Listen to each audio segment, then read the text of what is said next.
Happy Halloween.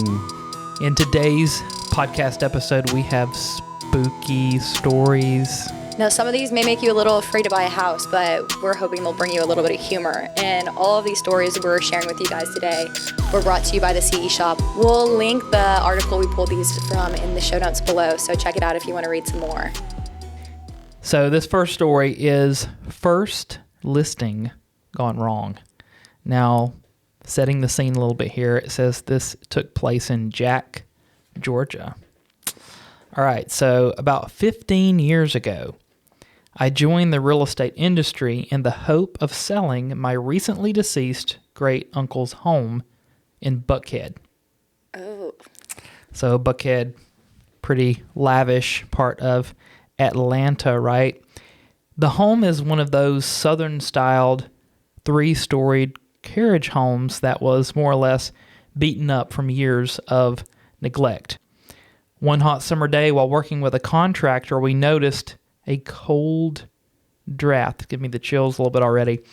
A cold draft flowing through the first floor home office. It was strange because the AC was not on and it was 94 degrees outside. So it get pretty hot and humid here in Atlanta for sure. It says he thought the air could be flowing from the basement, so he went to check. So that gives me the chills too, just thinking about, checking on this. He says 5 minutes went by, then 10 minutes went by. I eventually opened the basement stairwell and yelled down the staircase, but an unfamiliar, burly voice responded, "Help me." I ran downstairs only to find the contractor tied up and knocked out unconscious. Wow. Thinking it was a home burglary, which I think is a pretty, logical thing to think. This, a burglary is taking place here. He says, I immediately called the police. Upon waking up, the contractor had absolutely no recollection of the event or even asking for help. He was immediately rushed to the hospital where tests were inconclusive. The next day, I returned to the house with my future ex as backup. We scrounged the house looking for any sign of a break-in, but there was none. Well, then heard a loud noise in the basement, ran downstairs only to be met with a frigid, stale air that smelled like the acidic scent of mangroves. And then suddenly, before our eyes, part of the basement ground literally fell through to reveal a perfectly square hole. Whoa. Husband and I were shook. Just moments ago, we were in the basement and saw no hole. Now there was a 3x3 perfect square. Dumb as he was, there was a reason why we're divorced. He stuck his hand inside and felt bone at the surface.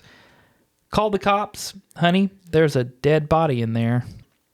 Police excavated the basement and found 2 bodies. So my first thought was it had to be my uncle, because since 18 years old, he had only owned the home after his parents died in 1944. But just based on the time frame they think that this person would have passed, my uncle would have actually been overseas fighting. So it could not have been him.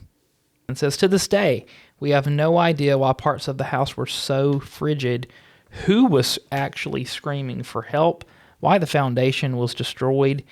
We ended up knocking down the house and selling the property. Not exactly the way you think your first listing will go, if you ask me. So that's definitely a pretty spooky story. It doesn't sound like most of our first listings, thank goodness. Yeah, I'm all for the part of that where knock down the house, sell the land, and get out.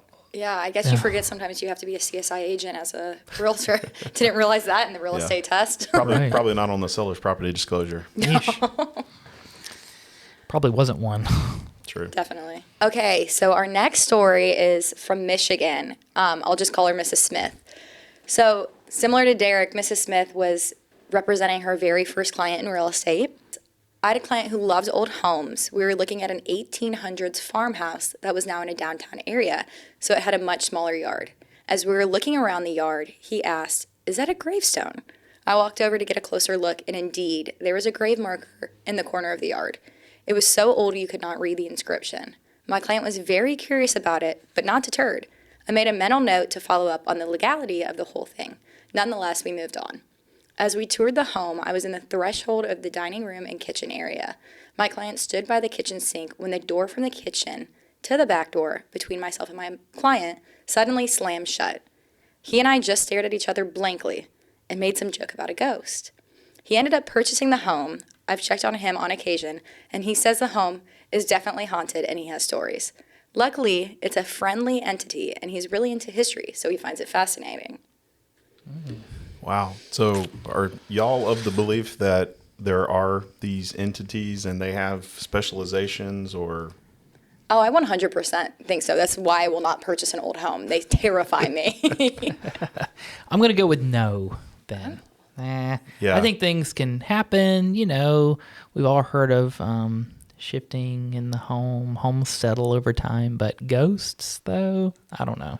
Yeah, I'm kind of in that ballpark too. I can be convinced though after watching a scary movie, I should say, that maybe there's something else kind of wandering around some of these places. But luckily so far, I haven't felt that or encountered any of that. Good. Yeah, hopefully none of us encounter it or summon it now after talking about it. We've Episode manifested of Ghost Hunters coming up. Yes. Our next story is called A Terrifying Figure.